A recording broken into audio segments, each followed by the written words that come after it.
the fight, yeah, bring on all the lightning. Cause I'm looking for a hero. Look inside the mirror, I found one. Oh, carry the hurt when it gets too hard. Pick it up, dust it off when I fall down. Hey viewers, welcome to this episode of Inspired. I'm your host, Takiya. Today I am joined by my son, Jaeden Bell, and we're on part 2 of this 4-part series simply called ʻō-vər-ʻkə-mər. How you doing, Jay? I'm great, how are Good. you? Why you laugh every time I ask you? I don't know, it's just a weird question. That's all I got when I open up. It's a weird question. So listen, on part 1, we left off talking about the accident, your car accident. And we were talking about the impact of that. And I wanted to revisit that and talk more about your experience. I shared with the viewers my experience because, like you said, you don't really have a recollection other than what you were told happened. And then seeing the pictures. So let's talk about your side of that, the healing process, what that looked like, and everything you were enduring as you went through that. You tore your left ACL, now a broken right ankle. You're a soccer player. Yeah. That's your passion. You kind of need your legs to do that. Yeah. Let's talk about that. I mean, when I got my broken ankle, it didn't really set in because I've never broken anything before. So it's like, how does this work? And I just felt like, well, soccer's a bust. I'm not going to play anymore. I failed at that. You know, that's not in my life anymore. So that kind of hurt too because that's my life. Mm-hmm. And then, you know, it affected me going places, you know, walking. I like to run, do things outside, and, you know, play with my friends. And then I kind of shut that down for a good little bit. Yeah. Because I was in a wheelchair, so I couldn't do anything. I felt depressed. You know, I just felt like I can't do anything. Yeah. It made me feel horrible. I didn't know what to do. You know, taking, like, this is TMI, but taking showers, you know, I fell multiple times, and I just felt like I'm just gonna stay down here. Therapy, it was okay. I didn't really jump back into it. I kind of Physical therapy or mental health therapy? Both. Both. Physical therapy. I actually didn't have physical therapy with my ankle. I did my self-therapy. It was weird. I just figured out how to kick a ball, and I was like, huh, I feel better. And like the rod's still in there. I played soccer season this year with the rod in, and I feel like I did great. Right. With the ACL, yeah, that was still affecting me a little bit because I had that in my mind too. So and I missed my sophomore year, I think. Junior year, because you actually had a scout that was lined up to come see you. Yeah. So that was really hard as well. Yeah, that messed me up there. And seeing my friends, you know, say, "Oh, we wish you were playing," I wasn't playing, and it kind of sucked. I had random days where I just didn't feel like getting out of bed. I felt like, you know, the world is what it is. I felt like I was in a dark place. I felt like, you know, I had these constant thoughts of just, you don't belong here. Yeah. And I just had constant thoughts of just end it. Yeah. Just, your mom's not home, just end it. Yeah. Just go somewhere out back, just end it. Yeah. So it affected me a lot. I remember that, and I remember I knew that you were feeling that way. I knew that you were going to feel that way because I know how much soccer and just relationships that you value mean to you. And also we've gone through a lot of stuff, but I knew this was your escape, soccer. Yeah.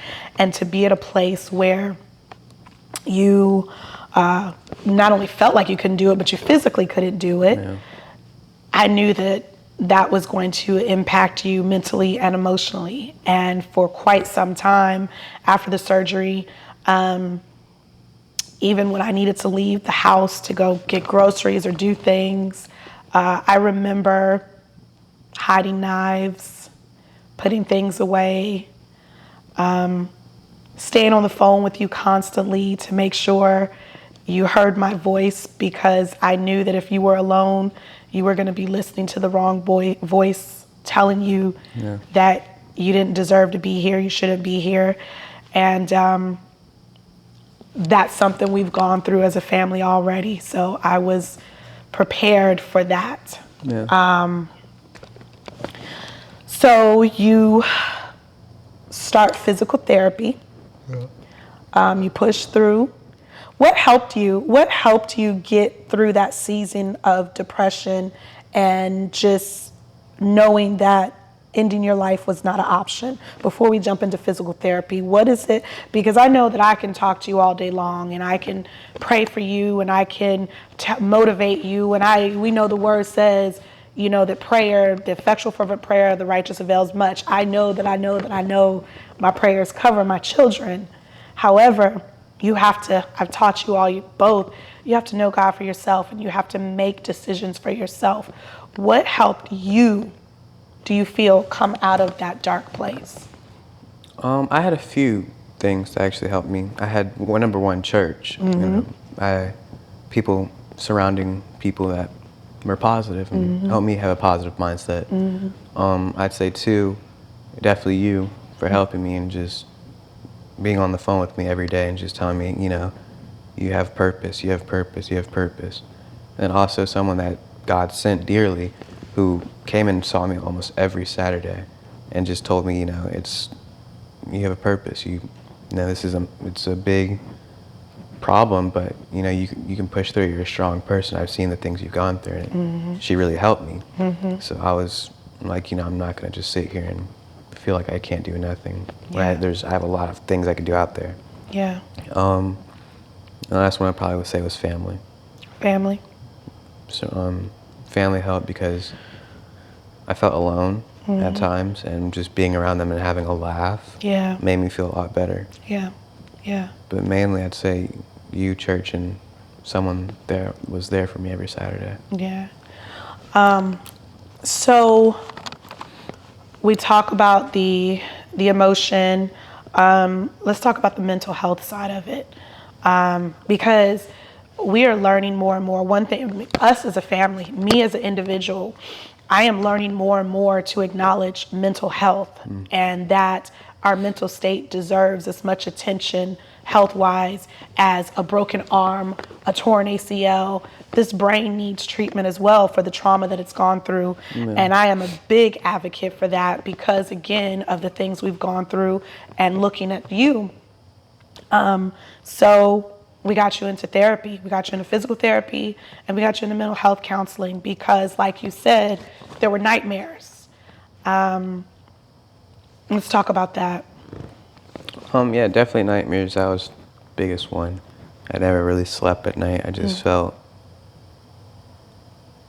first time I got, I was like, I'm just crazy. I'm just thinking something weird.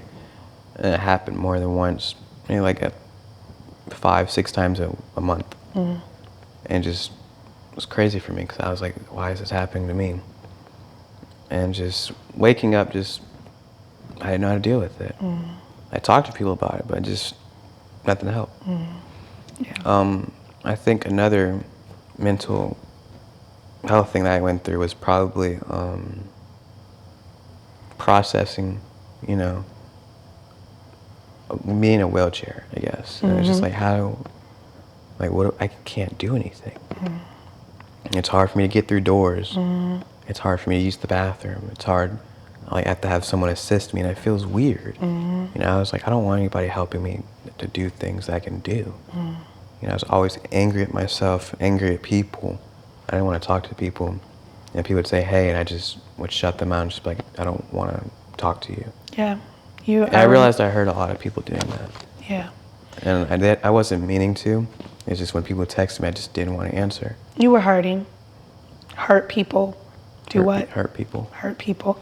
Doesn't justify it, but I remember that. I remember all your friends calling and texting when they found out about this. They wanted to show support and love, and you didn't want to talk, you didn't want to respond. And I said, you know, Jay, you got to talk to them. They care about you. I understood what you were going through, but they just wanted to be there for you. So mental health counseling, is that something you still do today? Yep. Absolutely. Yeah.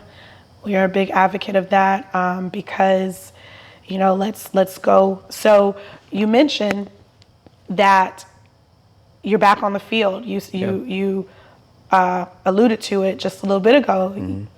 Torn ACL, broken right ankle. Your feet look fine to me. That knee bending okay?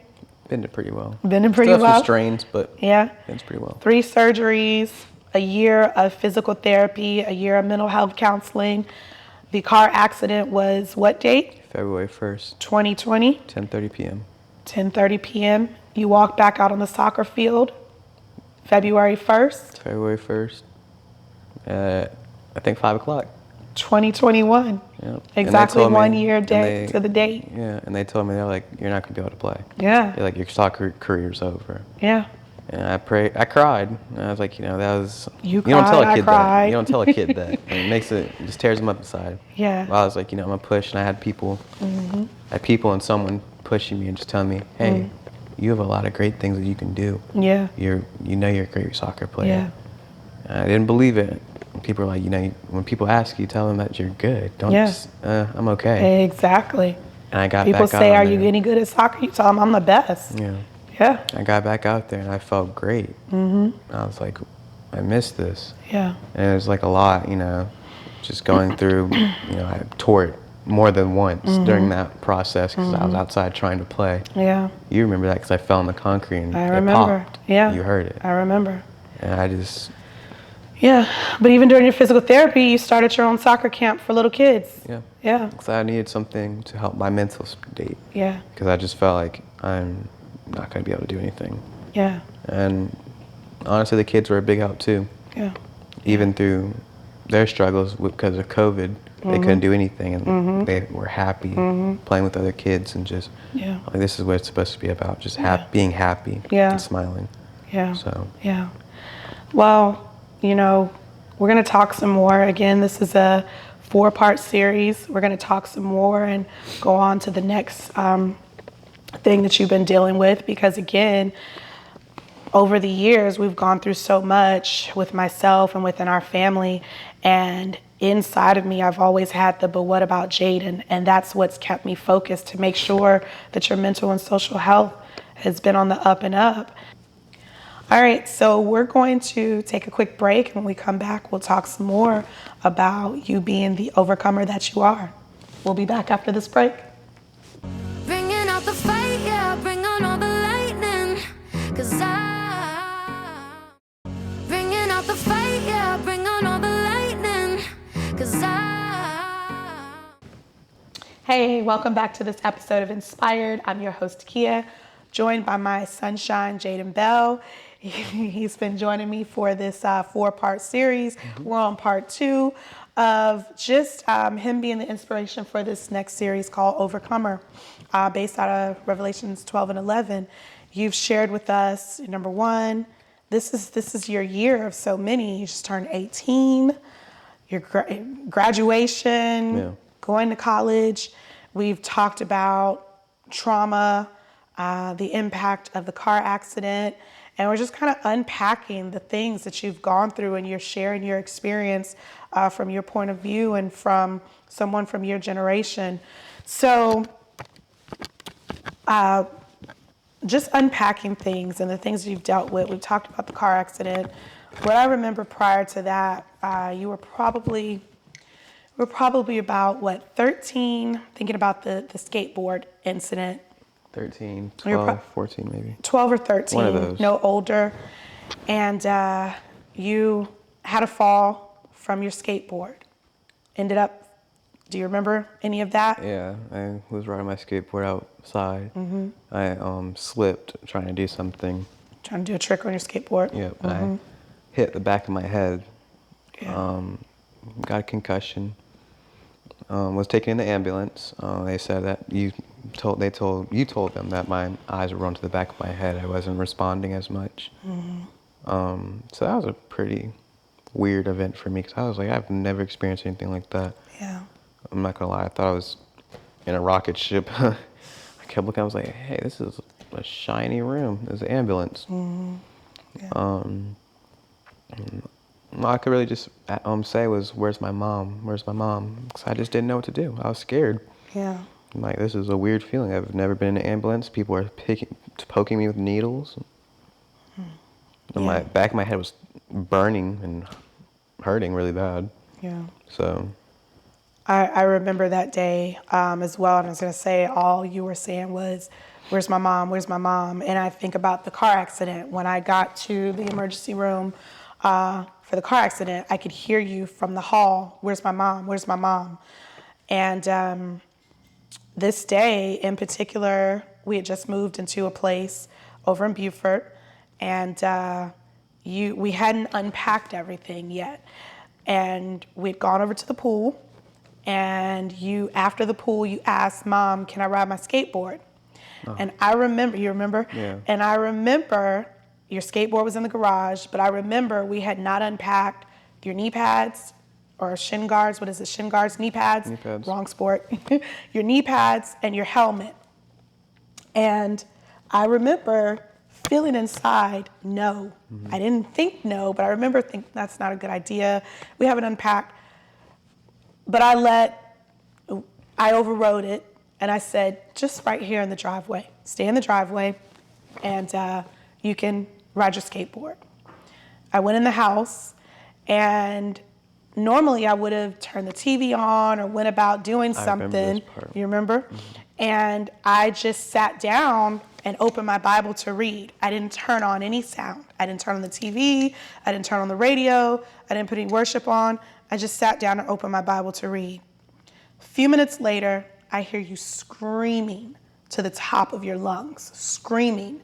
And I jump up and I run to the door, and I see you on the concrete, on the ground, in the driveway, clutching your head and just rolling back and forth. And I knew you'd hit your head, so I run over to you to grab you, and your eyes were rolling in the back of your head. I mean, you were struggling with keeping conscious. And I just immediately started praying. I got you up. I dialed 911. I called. And the crazy thing about it is when we had pulled into the driveway just minutes before, there was a neighbor across the street watering his lawn. The neighbor next door was walking the dog. There were tons of people outside. When I came out and you were screaming, screaming, screaming, there was no one in sight. It was so eerie. Like no one heard you, no one was outside. And had I turned on anything in the house, I would not have even heard you. Got you in the ambulance, they put me in the front seat, you're in the back seat, you're screaming for me, and I said, it's okay, I'm up here. My first thought at the time, well, not my first thought was making sure you were okay, but in the ambulance was reaching out to your sister, who at the time was estranged from us, because I wanted to make sure she knew her baby brother, something's wrong, we're going to the hospital, this doesn't look good. And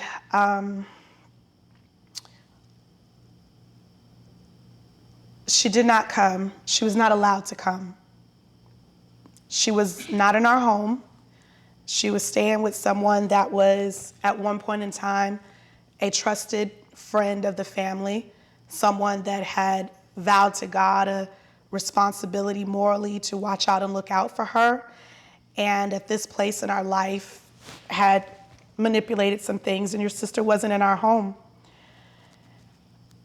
How did that make you feel? Definitely hurt, because that's someone who said they'd always be there. They always tell me, hey, no matter what, I'm your closest friend. I'm your first friend, other than your first friend. And I thought someone would be there, and I heard you on the phone. I don't think you knew that was up. And I could just hear her saying, no, I'm not coming. I don't want to be there, I'm not coming, I don't want to see you. And it hurt. It made me feel like I didn't have anyone but you. And it just made me feel like, you really lied about all those things of saying you're going to be there. And I never thought a 13-year-old would ever hear that.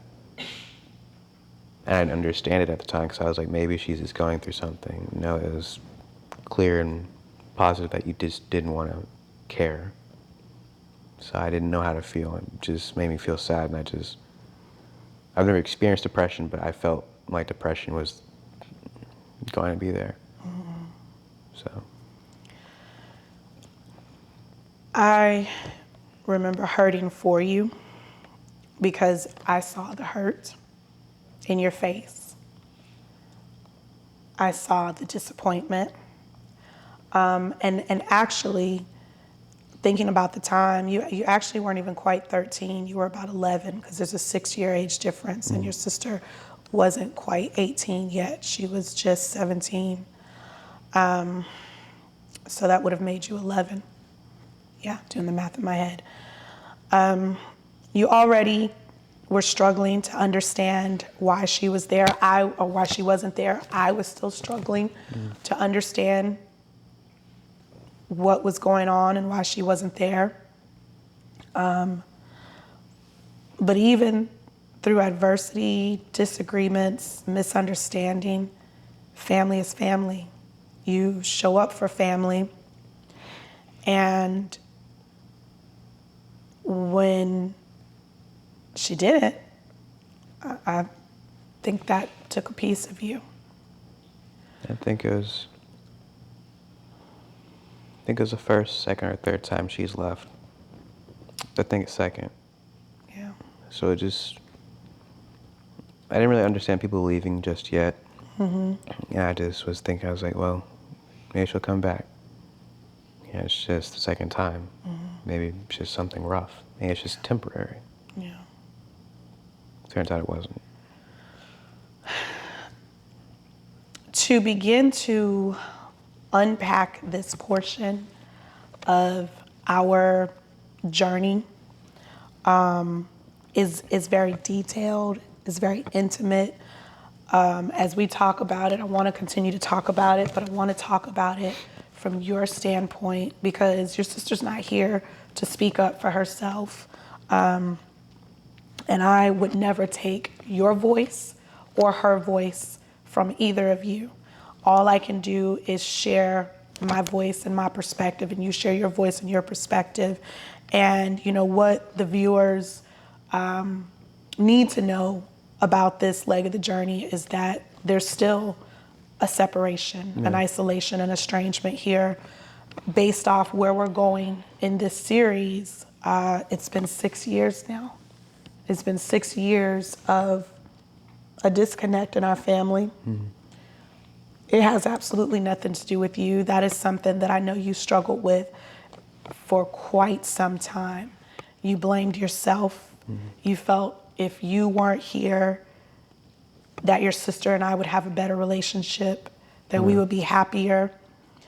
You've always felt you were the man of the house, rightfully so you were, but you thought that you could ease the burden by righting some wrongs that had nothing to do with you, and you've been caught in the middle of all of this. Some things I understand and some things I absolutely do not, but you've been caught in the middle of it.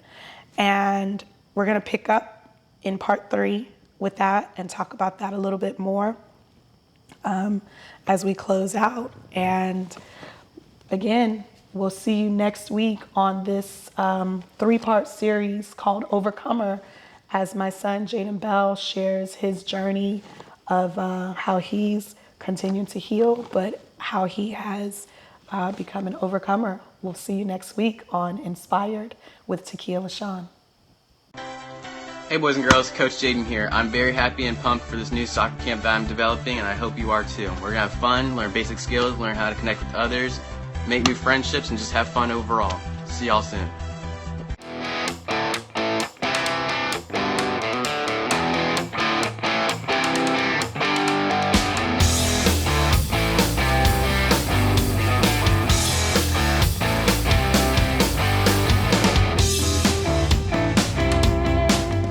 Want more inspiration and encouragement?